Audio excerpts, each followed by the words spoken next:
وحدہ والصلاة والسلام علی من لا نبی بعدہ اما بعد فاعوذ باللہ من الشیطان الرجیم بسم اللہ الرحمن الرحیم والسماء رفعها ووضع الميزان الا تطغوا في الميزان، اور آسمان کو بلند اسی نے کیا اور اس میں میزان رکھا تاکہ تم میزان یعنی قانون میں زیادتی نہ کرو۔ سامعین، یہ ہماری آیت مبارکہ 7 اور 8 کل اس کی تفسیر قلت وقت کے پیش نظر رہ گئی تھی، اس کی جانب بڑھتے ہیں۔ اللہ تعالیٰ نے آسمان اور اس کی تخلیق اور اس کے اندر نظام عدل کا ذکر کیا۔ ارشاد ہوا والسماء رفعها، رب ذوالجلال کی ذات وہ ہے کہ جس نے بغیر ستونوں کے، قرآن میں ایک جگہ یہ بھی فرمایا کہ اس نے آسمان کو قائم کیا بغیر عامد ترونہا، بغیر کسی ستون کے جسے تم دیکھو۔ ظاہر ہے ایک اتنا بڑا آسمان جس کو اللہ نے قائم رکھا ہے، اور بغیر ستون کے، بغیر کسی سہارے کے، اور پھر اس آسمان کے بعد ایک اور آسمان ہے، پھر اس کے بعد ایک اور آسمان ہے، 7 آسمانوں کا یہ سلسلہ، اور اس کے بعد پھر لوح و قلم اور کرسی اور اللہ کا عرش، یہ ساری چیزیں جو ہیں یہ ساری زمین سے کئی گنا زیادہ وزن میں، لیکن اللہ تعالیٰ نے ان تمام کو بغیر ستونوں کے قائم رکھا ہے۔ اللہ نے ارشاد فرمایا کہ اے انسانوں، اے لوگوں، غور کرو کہ وہ رب کی ذات کتنی طاقتور ہے، جس طاقتور ذات نے آسمان کو اپنے اس نظام کے تحت قائم اور دائم رکھا۔ اب بنیادی طور پر آپ کہیں گے کہ اللہ تعالیٰ نے اپنی یہ چیزیں گنوانا شروع کر دی، وجہ کیا ہے؟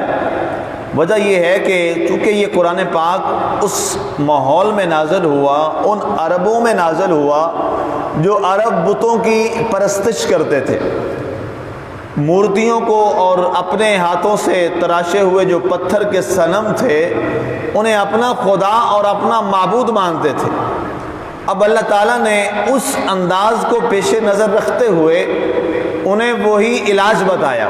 اب ظاہر ہے جو شخص ڈاکٹر کے پاس ایک آتا ہے مریض، ایک کو بخار ہے، دوسرے کو کوئی اور مسئلہ ہے، تو ہر ایک کو ڈوز جو ہے اس شخص کے مطابق دی جاتی ہے جو اس کا علاج ہوتا ہے۔ اب عرب کے ہاں یہ تھا کہ وہ بتوں کو اپنا معبود سمجھ بیٹھے، خدا سمجھ بیٹھے، جو بہت عارضی تھے، بڑے چھوٹے سے تھے، جن کی کوئی حیثیت نہیں تھی، جن کی کوئی طاقت نہیں تھی۔ اللہ نے ان کو سمجھانے کے لیے یہ بات فرمایا تم تو یہ کہتے ہو کہ یہ ایک جو مورتی پڑی ہے یہ ہمارا خدا ہے، غور کرو خدا یہ نہیں ہوتا، خدا تو اتنا بڑا ہے تمہیں اندازہ ہی نہیں ہے، خدا کا تو اندازہ تم نے کیا لگانا ہے، خدا کی تو جو مخلوق ہے ساری کائنات اس کا اندازہ نہیں کر سکتی۔ آج کائنات میں، دنیا میں سائنسدانوں نے بڑی ترقی کر لی، لیکن انہوں نے کیا کہا؟ وہ پہلے آسمان تک ہی نہیں پہنچ پا رہے، پہلے آسمان تک نہیں پہنچ پا رہے۔ ابھی پلینٹس جو ہمارے سیارے ہیں ان تک بمشکل وہ 1-2 سیاروں کو انہوں نے فتح کیا ہے اور وہاں تک پہنچے ہیں، اور وہ وہاں پہنچنے کا بھی انداز کیا ہے، چند لمحوں کا ہے اور منٹوں کا ہے، اور اس کے بعد کہا جی وجود زندگی نہیں ہے، تو فوراً واپس آ گئے اور اس کے بعد ایک تھیوری قائم کر لی۔ اور اللہ تعالیٰ کی بارگاہ میں یہ 7 آسمانوں کو یا پہلے آسمان کو فتح کرنا یا مسخر کرنا یہ کسی کے بس میں بات نہیں ہے، تو کوئی شخص اس مالک اور خالق کو کیسے حاصل کر لے؟ ہاں، فرمایا کائنات میں کوئی ایسی چیز نہیں، کوئی ایسا پیمانہ نہیں، کوئی ایسی چیز نہیں ہے جو اللہ کے ذات کے بارے میں تمہیں سمجھنے کی آگاہی کر دے۔ ہاں، جس نے یہ مان لیا کہ اللہ وحدہ لا شریک ہے اور اس کی توحید کو مان لیا، تو پھر وہ کریم اتنا ہے کہ اپنے ماننے والے کو اس کے علم و عرفان کو سارے پردے کھول دیتا ہے اور اپنے کرم سے اس کے اندر اپنی معرفت پیدا کر دیتا ہے۔ یہ رب کا کرم ہے، یہ رب کی عطا ہے، اور اپنا قرب دے دیتا ہے۔ کل میں ایک جگہ پڑھ رہا تھا کہ اللہ تعالیٰ کے قریب ہونے کے کئی راستے ہیں۔ ہم نماز پڑھتے ہیں، یہ بھی اللہ کے قرب کا راستہ ہے۔ ابھی ہم درس قرآن میں بیٹھے ہیں، یہ بھی میرے رب کے قرب کا ایک راستہ ہے۔ اللہ کا کلام ہے، پڑھ رہے ہیں، سن رہے ہیں، سنا رہے ہیں، بیٹھے ہیں۔ اللہ فرماتا ہے جس نے مجھ سے بات کرنی ہو میرا قرآن پڑھ لے۔ جب کسی کو اللہ سے باتیں کرنے کا شوق آ جائے کہ میں اپنے رب سے باتیں کروں، اللہ فرماتا ہے قرآن پڑھ لیا کرو۔ جب کوئی قرآن پڑھتا ہے، قرآن سیکھتا سکھاتا ہے، قرآن کی باتیں کرتا ہے، فرمایا وہ کسی سے باتیں نہیں کر رہا، وہ میری ذات سے براہ راست بات کر رہا ہے۔ یہ بھی ایک قرب کا ذریعہ ہے۔ لیکن اللہ کے رسول صلی اللہ علیہ وسلم نے فرمایا اللہ کے قرب کے سارے راستے ہیں، لیکن سب سے آسان راستہ اور سب سے پیارا راستہ جو اللہ کے قرب کا ہے، فرمایا وہ مخلوق خدا کی خدمت سے، مخلوق خدا کی خدمت سے ہے۔ جب کوئی انسان اللہ کی مخلوق سے بھلے اور اس کی بھلائی کے لیے اور ان کی خدمت کے لیے، اس کی خدمت کی کئی اقسام ہیں۔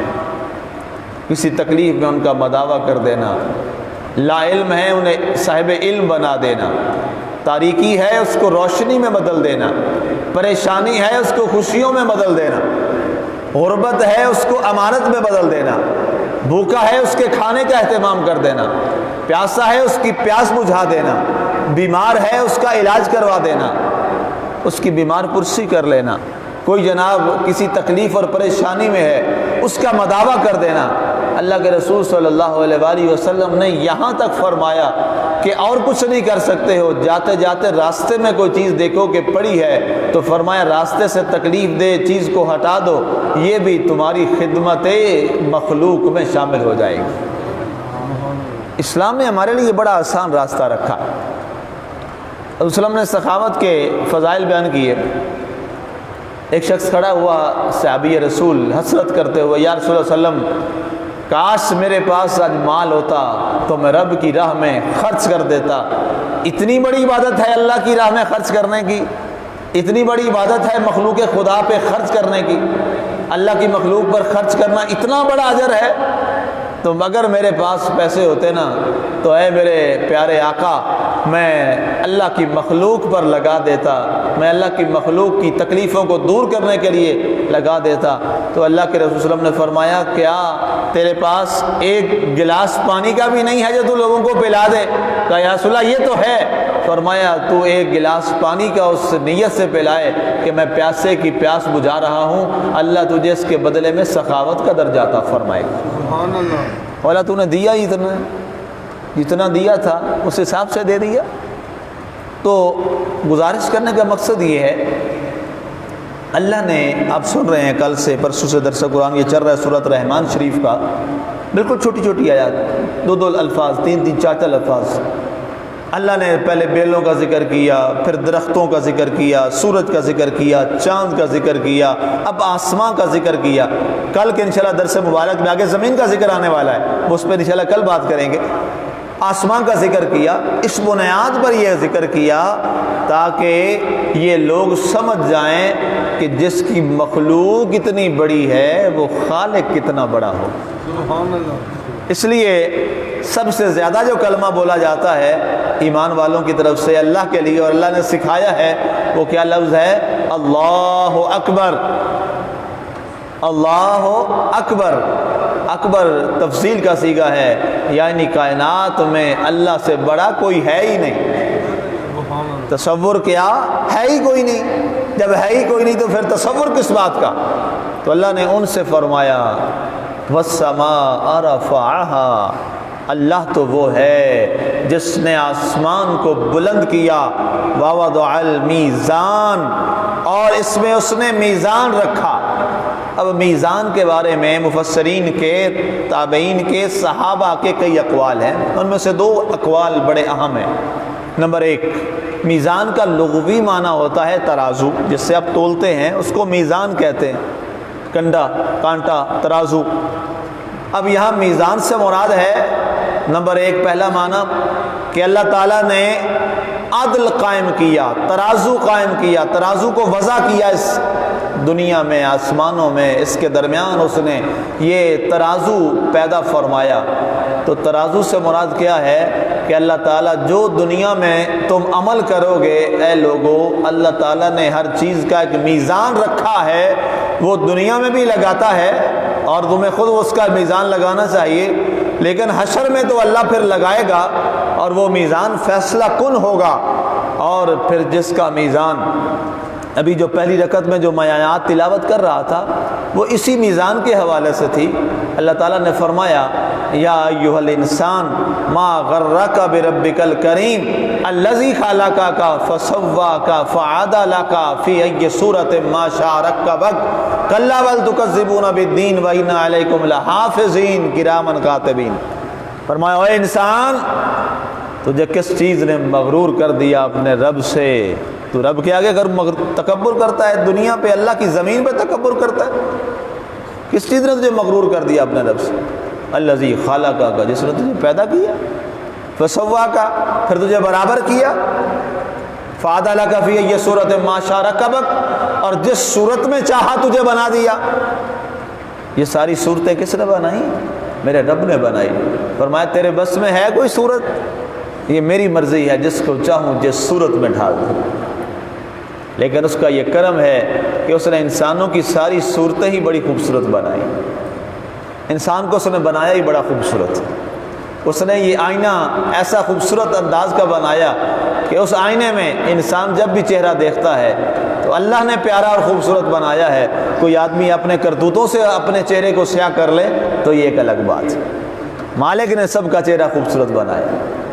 تو ارشاد فرمایا کہ میں تمہارا پھر میزان لگاؤں گا بروز حشر، اور جس کا جو جو عمل ہوگا یوم تجد کل نفس ما کسبت، جس نے جو جو عمل کیا ہوگا اس کے سامنے آ جائے گا۔ ایک تو یہ ہے، فرمایا ہم نے میزان رکھا، ترازو رکھا، اور دوسرا میزان سے مراد ہے عدل، انصاف۔ اللہ فرماتا ہے ہم نے آسمان کو بنایا، زمین کو بنایا، اور اس میں ہم نے انصاف کو قائم کیا ہے۔ تیسرا قول کیا ہے؟ اللہ فرماتا ہے ہم نے اس میں میزان رکھا۔ میزان کیا ہے؟ میزان سے مراد قرآن ہے۔ تیسرا قول امام حسن کا اور امام صدی کا یہ ہے کہ میزان سے مراد ہے قرآن۔ اللہ فرماتا ہے ہم نے زمین بنائی، آسماں بنائے، اور یہ شجر اور حجر بنائے، اور بیلیں بنائیں، سورج اور چاند بنائے، اور اس سارے نظام میں ہم نے اس نظام کو مینٹین کرنے کے لیے اور منظم بنانے کے لیے کیا کیا؟ وَوَضَعَ الْمِيزَانَ، ہم نے اس میں میزان رکھا، یعنی ہم نے اس میں قرآن رکھا کہ اپنی زندگیوں کو تم نے جب گزارنا ہے تو تمہیں قرآن کے تابع اپنی زندگی کرنا پڑے گا۔ اب یہ قرآن ایک ایسا نظام ہے، اب قرآن ایک واحد نظام ہے عدل کا۔ اللہ تعالیٰ نے نظام عدل کو دنیا میں کیسے قائم کیا؟ شریعت محمدیہ کے صدقے، شریعت محمدیہ کے ذریعے سے۔ شریعت محمدیہ وہ عظیم قانون کی عملداری ہے کہ جس میں ایک خلیفۃ المسلمین بھی اپنے ایک ایک عمل کا، اپنی بادشاہی کا جواب دینے کا پابند تھا۔ تو یہ ہے نظام عدل، اور یہ نظام عدل تھا کہ وہ خلیفہ اپنے خطبے میں کہہ رہا تھا کہ اگر دریائے دجلہ کے کنارے ایک کتا بھی پیاسا مر گیا تو عمر اس کا بھی جواب دے۔ یہ ہے نظام عدل جو قرآن نے وضع کیا۔ یہ تین معنی، نمبر ایک ترازو، میزان کا مطلب، نمبر دو عدل و انصاف، اور نمبر تین میزان سے مراد قرآن ہے۔ تین معنی میں نے آپ کے سامنے رکھے ہیں، یہ تین معنی جو زیادہ ہمارے مفسرین نے نقل کیے ہیں۔ آگے بڑھیے اللہ تطغوا فی المیزان۔ اب میزان کا جو بھی معنی تینوں میں سے جو بھی لیں گے، اللہ نے فرمایا اے لوگو اب اس میزان میں زیادتی مت کرو، اس میزان میں زیادتی مت کرو۔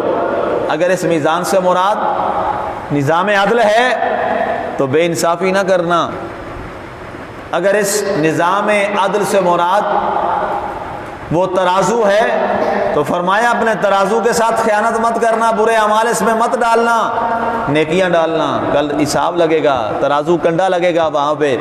تیسری بات قرآن، فرمایا اس قرآن میں زیادتی مت کرنا۔ قرآن سے زیادتی کیا ہے؟ قرآن آیا ہے سیکھنے کے لیے، عمل کرنے کے لیے، کہیں اس کو نہ بھلا دینا، نہ سیکھنا نہ عمل کرنا۔ جب سیکھیں گے نہیں تو عمل بھی کیا ہوگا؟ تینوں معنی آگے، میزان میں زیادتی مت کرو، وَأَقِيمُوا الْوَزْنَ بِالْقِسْطِ، اور میزان کو قائم رکھو انصاف کے ساتھ، وَلَا تُخْسِرُوا الْمِيزَانَ، اور اس میزان کو کم نہ کرو۔ تینوں معنی میں نے پہلے سے ہی بتا دی تاکہ بار بار لفظ میزان آ رہا ہے آپ کو پھر ہر بار نہ بتانا پڑے، وہی تین معنی فرمایا، میزان میں کمی نہ کرو، چاہے وہ تمہارا ترازو ہے، چاہے وہ تمہارا عدل ہے، اور چاہے وہ تمہارا قرآن پاک ہے، اس میں زیادتی مت کر۔ قرآن کی میں ساتھ زیادتی کیا ہے؟ بدقسمتی یہ ہے کہ آج قرآن کے ساتھ باقی تو زیادتی ہو ہی رہی ہے، جو ہو رہی ہے نظام عدل جو ہے وہ سب کے سامنے ہے۔ وہ ایک شاعر کا میں خوبصورت بڑا کلام پڑھ رہا تھا کہ یہاں پہ فقیر بکتے ہیں، امیر بکتے ہیں، غریب بکتے ہیں، شاہ بکتے ہیں، کچھ پس پردہ بکتے ہیں، کچھ سرے بازار بکتے ہیں۔ یہاں تو سب کچھ بکتا ہے، افسوس یہ ہے یہاں سب کچھ بکتا ہے، اور انصاف بھی بکتا ہے، غریب بھی بکتا ہے، امیر بھی بکتا ہے، شاہ بھی بکتا ہے، فقیر بھی بکتا ہے، کچھ سب کے سامنے اور کچھ پس پردہ بکتا ہے۔ لیکن قرآن کے ساتھ جو زیادتی ہے، جس میں فرمایا کہ اس میزان میں زیادتی نہ کرنا، وہ کیا ہے؟ قرآن کو ہم نے غلافوں میں بند کر کے رکھ دیا۔ خدا را قرآن غلافوں میں بند کر کے الماریوں میں سجانے کے لیے نہیں ہے۔ قرآن ہمارے ٹیبلوں پہ آنا چاہیے، ہماری میزوں پہ آنا چاہیے، ہمارے اسٹڈی روم میں آنا چاہیے، ہماری میز پہ اس کی تلاوت اور ترجمہ اور تفسیر سیکھنے کے لیے آنا چاہیے۔ یہ وہ ایک ضابطہ حیات ہے جو اللہ نے نازل ہی اس لیے کیا ہے تاکہ لوگ اس کو سیکھ کر اپنی زندگیوں کو اچھا کر لیں۔ اللہ کی ذات ہمیں اس پر بھی عمل کی توفیق عطا فرمائے، اور قرآن فہمی کا یہ سلسلہ ہے تاکہ بندہ چلے الگ الگ، کسی کو یا علم نہیں ہے یا سیکھ نہیں سکتا، یا بندہ ویسے ایک اہتمام کے ساتھ گھر میں وقت نہیں نکال سکتا، تو یہ کوشش اس لیے ہے کہ چلے اس بہانے مل بیٹھ کے ہم قرآن کو سیکھنے والا جو کام ہے چلیں وہ کر لیں۔ اللہ تعالیٰ اس طرح ہمارے یہ اس گناہ سے ہمیں محفوظ کر لے اور ہم قرآن کو سیکھ لیں۔ اللہ تعالیٰ کی ذات ہمیں قرآن فہمی اور قرآن پہ عمل کی توفیق عطا فرمائے، اور اللہ میرے علم میں اضافہ فرمائے تاکہ یہ باتیں آپ تک اور زیادہ اچھے سے اچھے انداز تک پہنچتی رہیں۔ آمین۔ وما علینا الا البلاغ المبین۔